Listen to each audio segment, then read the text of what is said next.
Assalamualaikum warahmatullahi wabarakatuh. Saya perwakilan dari kelompok 3 ingin menjelaskan sedikit tutorial dari aplikasi Google pengolah kata dan mengaitkannya pada studi kasus yang sudah kelompok kami ambil, yaitu yang berjudul Analisis Hukum Ekonomi Syariah terhadap pengaplikasian crowdfunding dengan mengacu pada standar syariah compliance pada aplikasi kitabisa.com. Untuk selanjutnya saya ingin menjelaskan beberapa teman-teman saya yang ingin menjelaskan terkait pembahasan kali ini, yaitu yang pertama yang bernama Arthur Rahmat Jasya, yang kedua Hafiz Askiauddin, yang ketiga Zumratun Najiyah, dan yang terakhir saya sendiri yaitu yang bernama Muhammad Aksanudoni. Jadi silahkan teman-teman untuk menyimak video pembahasan dari kelompok kami. Assalamualaikum warahmatullahi wabarakatuh. Nama saya Muhammad Aksanudoni, NIM 05040222 Di sini saya ingin mengasih sebuah tutorial terkait cara penggunaan Google Doc. Google Doc itu sendiri fungsinya ya seperti ini, seperti kita bisa membuat sebuah makalah ataupun jurnal, itu bisa dilakukan di Google Doc, bisa juga dilakukan dengan hal-hal yang lain. Yang saya suka dari Google Doc itu kayak gini, sumpama kita mengalami sebuah kendala laptop tiba-tiba mati, ataupun kita waktu mengecas tiba-tiba listrik padam, tidak perlu takut kalau file kita itu akan hilang. Karena di Google Doc itu bisa ada fitur otomatis menyimpan, contohnya seperti ini.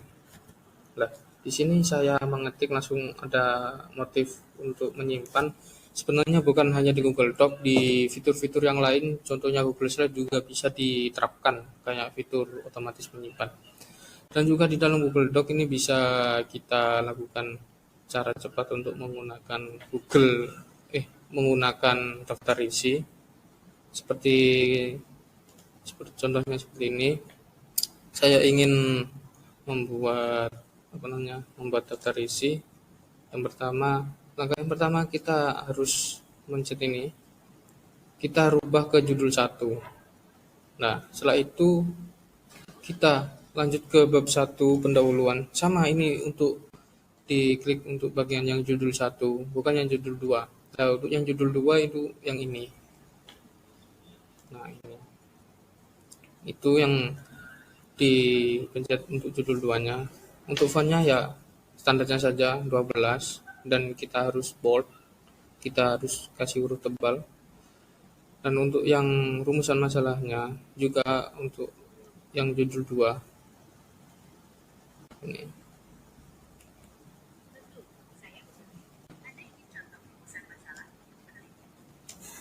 Sama juga dengan judul tujuan ini.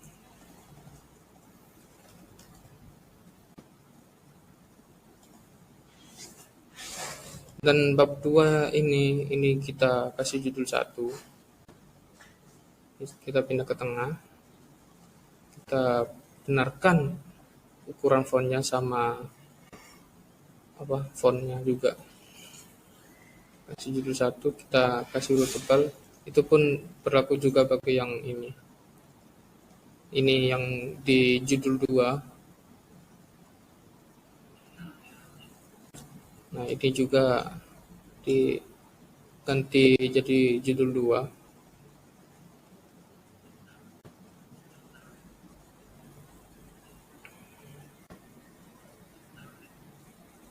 Nah, juga ini selanjutnya kesimpulan.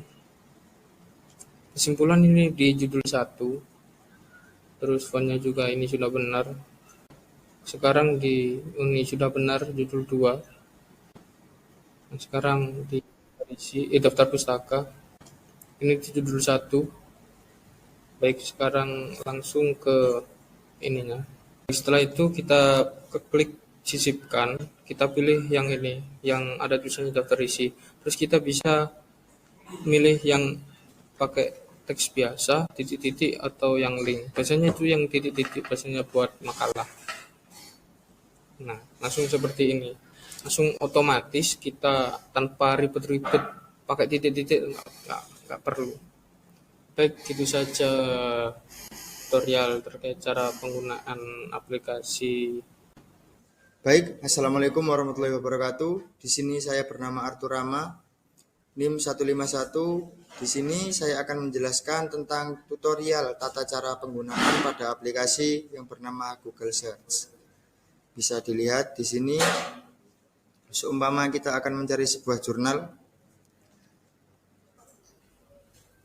tentang pengaplikasian crowdfunding.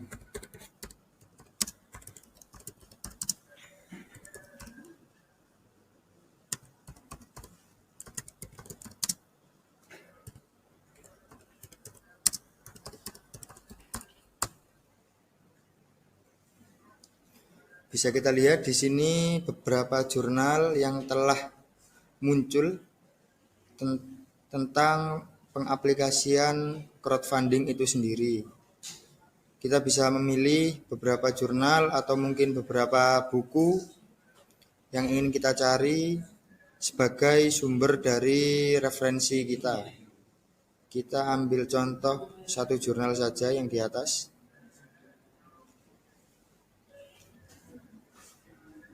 Bisa kita download PDF-nya terlebih dahulu atau kita lihat. Nah, di sini bisa muncul ada link jurnal tersebut, terus ada judul pada jurnal tersebut.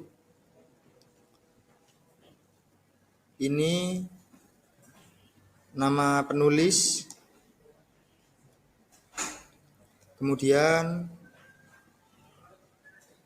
isi dan lain-lain.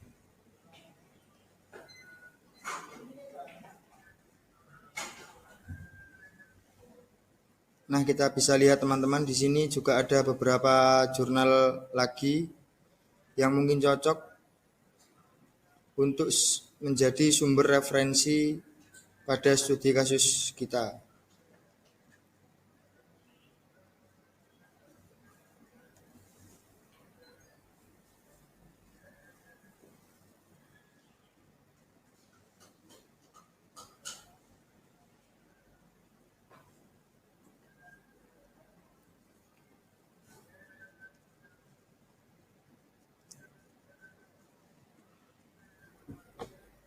Kita juga bisa melihat video pada aplikasi Google Search untuk menambah wawasan dan pengetahuan kita tentang studi kasus yang sedang kita pelajari.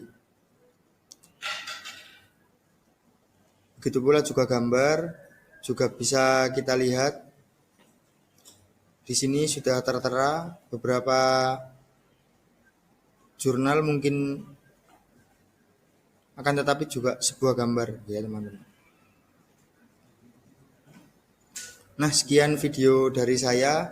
Mungkin ada kurang lebihnya saya mohon maaf. Assalamualaikum warahmatullahi wabarakatuh. Baik, selanjutnya saya akan menjelaskan tentang tata cara penyimpanan file di Google Drive.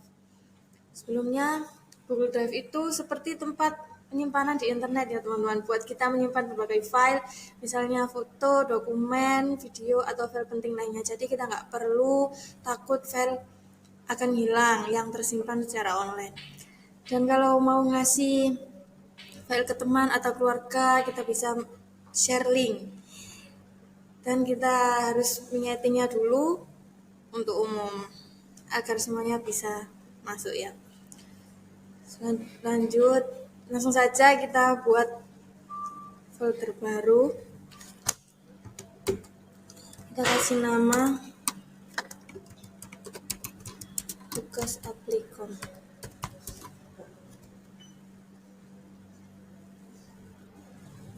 Nah, langsung aja kita klik, nanti akan ada tampilan seperti ini ya teman-teman.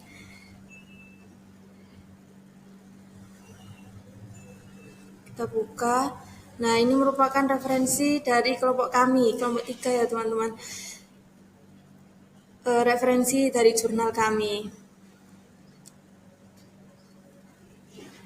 Sekian dari saya. Assalamualaikum warahmatullahi wabarakatuh. Assalamualaikum warahmatullahi wabarakatuh. Saya perwakilan dari kelompok 3 akan menjelaskan tentang Google Slide dan fitur-fitur yang bisa digunakan.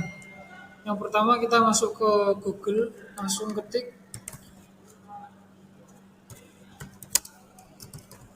Google Slide. Nah, langsung masuk ke linknya ini.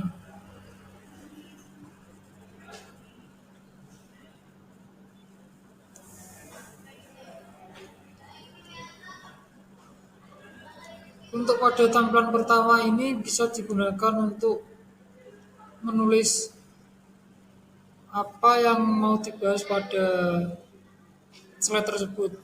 Contohnya seperti analisis. Nah, jika ingin mengubah fontnya langsung saja ke bagian fitur-fitur atas itu. Ini ada banyak pilihan tergantung selera masing-masing.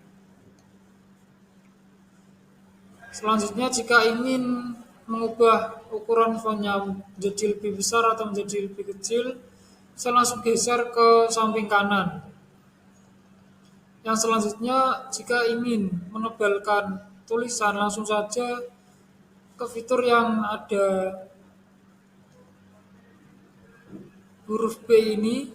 Jika ingin menjadikan tulisan menjadi miring langsung ke huruf I tersebut. Nah, selanjutnya jika ingin menambahkan halaman, langsung saja klik kiri, langsung enter. Nah, ini sudah otomatis menambahkan halaman. Selanjutnya jika ingin menggunakan template yang asli dari Google Slide, langsung ke bagian kanan. Ini ada banyak pilihan. Nah, seperti contohnya ini.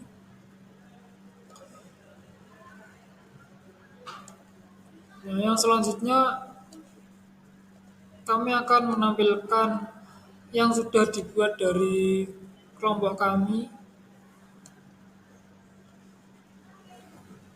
Nah, kurang lebihnya seperti ini. Kami mengambil judul analisis hukum ekonomi syariah terhadap pengaplikasian crowdfunding dengan mengacu pada standar syariah komplain. Untuk pembahasan di sini, rumusan masalahnya ada dua.